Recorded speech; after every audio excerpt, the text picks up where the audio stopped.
Hi everyone, this is Gaurav here. आज के video में हम लोग इंग्लिश ग्रामर का क्वेश्चन डिस्कस करेंगे जो कि प्रीवियस ईयर पेपर में आया है 2018 में। तो क्वेश्चन देखना है। क्वेश्चन क्या है? Fill in each of the numbered blanks with the correct form of the word given in brackets. Do not copy the passage but write in correct serial order of the word or phrase appropriate to the blank space. तो एक हम लोग के लिए करके दिया है, Alice was beginning to get very tired of.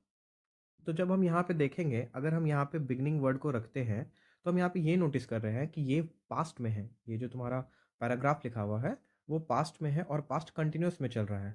तो इस चीज़ को ध्यान में रखते हुए हम लोग आगे का भी ब्लैंक्स को भरने का कोशिश करेंगे। ठीक है, तो अब देखो, Alice was beginning to get very tired of. यहाँ पे देखो सिट लिखा हुआ है, तो यहाँ पे देखो दिमाग में क्या क्या आएगा। दिमाग में सैट आ जाएगा, ठीक है, या फिर सिटिंग आएगा। ठीक है, तो अब हम लोग यहाँ पे क्या करेंगे, हम लोग यहाँ पे देखेंगे कि अगर ये पास्ट कंटिन्यूस में चल रहा है तो यहाँ पे आपका सिटिंग आना चाहिए। यहाँ पे क्या आना चाहिए? Sitting. And was tired of sitting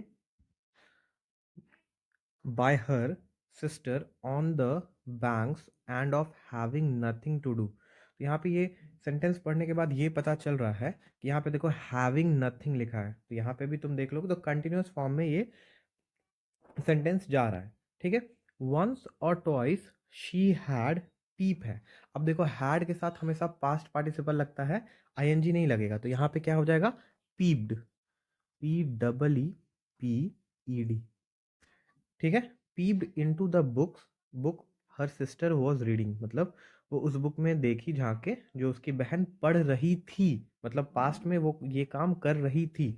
but it have लिखा है यहाँ पे, ब्रैकेट में क्या है? हैव है। तो हैव, अब ये सेंटेंस, ये जो पूरा पैराग्राफ जो चल रहा है वो किस में चल रहा है? पास्ट में चल रहा है। तो हैव की जगह पे यहाँ पे क्या हो जाएगा? It had. हैड कैसे होगा, कैसे पता चला? क्योंकि तुम यहाँ पे भी देखो हैड यूज है ना। But it had no pictures or conversations in it. And what is the use of a book? Think है। तो यहाँ पे अब ये बोल रही है कि उस बुक का क्या काम है जिसमें कि पिक्चर ही नहीं है।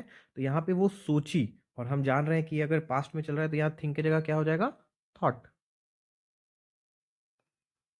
थॉट एलाइज विदाउट पिक्चर्स और कन्वर्सेशन। नीचे देखो, अलाइस वंडर्ड, देखो यहाँ पे पास्ट में है wondered whether the pleasure of make है। तो यहाँ पे अब समझो, यहाँ पे मेरे दिमाग में दो चीज आएगा। एक आएगा मेड, क्योंकि पास्ट में है, और एक आएगा मेकिंग। ठीक है, अब सेंटेंस को रीड करो। Alice wondered whether the pleasure of making a daisy chain would. यहाँ पे बेटर क्या लग रहा है? मेकिंग लग रहा है, और मेड नहीं होगा, प्लेजर ऑफ डूइंग समथिंग होता है, तो प्लेजर ऑफ मेकिंग यहाँ पे हो जाएगा।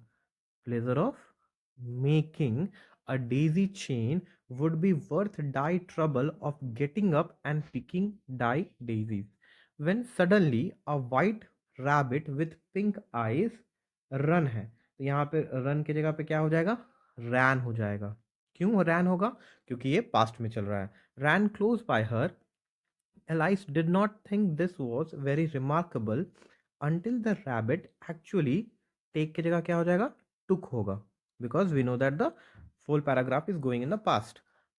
took a watch out of its waistcoat pocket and look है तो क्या हो जाएगा यहाँ पे? looked हो जाएगा। and looked at it and then hurried on। तो यहाँ पे ये पूरा पैराग्राफ जो हम लोग ने किया, इसमें ये चीज़ देखना है कि पूरा पैराग्राफ किस टेंस में चल रहा है। हम लोग यहाँ पे क्या चीज़ नोटिस करना है? पहला टेंस में नोटिस करना है, फिर देखना है कि सेंटेंस जब हम लोग पढ़ रहे हैं तो ब्रैकेट में जो वर्ड दिया हुआ है उसको कंटिन्यूअस में लेके जाना है, मोस्टली कंटिन्यूअस में लेके जाना है, या फिर उसको पास्ट में रखना है। वो आप थोड़ा सेंटेंस पढ़ोगे तो उसके साथ भी आप समझ पाओगे। और अगर आपको प्रॉब्लम हो रहा हो तो उसके पहले का कुछ सेंटेंस पढ़ के उसका आप टेंस चेक करो। आप टेंस चेक करोगे तो आपको आइडिया हो जाएगा। ठीक है, नेक्स्ट है आपका फिल इन द ब्लैंक्स। चलो फिल इन द ब्लैंक्स देखते हैं। अब ये fill in the blanks with appropriate word, तो यहाँ पे हम लोग को मेनली प्रीपोजिशन वर्ड फिल करना है। अब देखो यहाँ पे, the poets mother was stung. Stung के साथ हमेशा बाय यूज होता है, जब भी आपको कोई चीज काटता है, स्टंग बाय अ स्कॉर्पियन, तो आप वर्ड बाय यूज करते हो। ठीक है, देखो प्रीपोजिशन में बहुत सारे रूल्स होते हैं जो कि आपको जानना है, कुछ वर्ड्स होते हैं जो जो कि आपको रिमेंबर रखना है। लेकिन यहाँ पे ऐसा नहीं कि फीलिंग लग रहा है, अच्छा लग रहा है पढ़ने में तो यूज़ कर लेते हैं, नहीं, यही कारण के वजह से क्या होता है, बहुत सारा मार्क्स आपका ग्रामर में चल जाता है और आपको नंबर कम आता है। तो जनरली आप रूल्स थोड़ा याद रखिए, वो मैं हेल्प कर रहा हूँ आप लोग को वीडियो के थ्रू, ताकि आप लोग देखो और वीडियो देखने के साथ साथ रूल्स को भी याद रखो जो मैं बता रहा हूँ करने के दौरान। ओके, दूसरा देखो, please write dash what I tell you otherwise you will forget the teacher said. तो यहाँ पे क्या हो जाएगा, राइट डाउन हो जाएगा। अब सवाल है डाउन क्यों होगा, क्योंकि जब भी हम लोग कोई चीज़ लिखते हैं इस पर्पज से ताकि हम लोग उसको याद रख सके या रिकॉर्ड कर सके, तो हम लोग राइट के साथ डाउन वर्ड यूज करते हैं। ठीक है, तो यहाँ पे सेंटेंस को पढ़ो, please write down what I tell you otherwise you will forget. तो यहाँ पे टीचर कुछ नोट्स लिखा रही है और वो कह रही है सामने वाले को कि आप लोग उसको मेंशन करो। ठीक है, थर्ड देखो, the dog was hiding dash the bed barking at the stranger. तो यहाँ पे क्या हो जाएगा, हाइडिंग अंडर, यहाँ पे अंडर यूज करेंगे। नेक्स्ट, शीला's grandmother found it difficult to climb dash the steep staircase. जब भी स्टेयरकेस होता है तो आपको चढ़ने मतलब चढ़ने में प्रॉब्लम होता है, तो क्लाइम के साथ अप आ जाएगा, क्लाइम अप। ठीक है, the soldiers fought bravely dash for his country. यहाँ पे बहुत आसान है, सब कोई कर सकते हैं। We generally fought bravely for something, तो यहाँ पे ब्रेवली फॉर हिज कंट्री। ठीक है, अब देखो, there is no use crying dash spilt milk. तो क्राइंग ओवर स्पिल्ट मिल्क एक आइडियम होता है। ठीक है, तो इसमें आपको याद रखना है कि क्राइंग ओवर स्पिल्ट मिल्क एक आइडियम है। इसमें आपको याद रहना चाहिए कि क्राइंग के बाद ओवर ही आता है, नहीं तो जनरली आप क्या लिखोगे, there is no use crying on spilt milk. Spilt milk तो गलती हो सकता है, इसलिए कुछ कुछ इडियम्स है जो कि आपको याद रखना पड़ेगा। I don't know what they were arguing about. जब भी आप किसी डिस्कशन के बारे में जानने का कोशिश करते हो कि किस चीज़ के बारे में बात हो रहा है, तो आर्गुइंग अबाउट होता है। आर्गुइंग ओवर भी होता है जब किसी टॉपिक के बारे में डिस्कस कर रहे हो, हमको पता हो, लेकिन जब नहीं पता होता है तो अबाउट यूज करते हैं आर्ग्यू के साथ।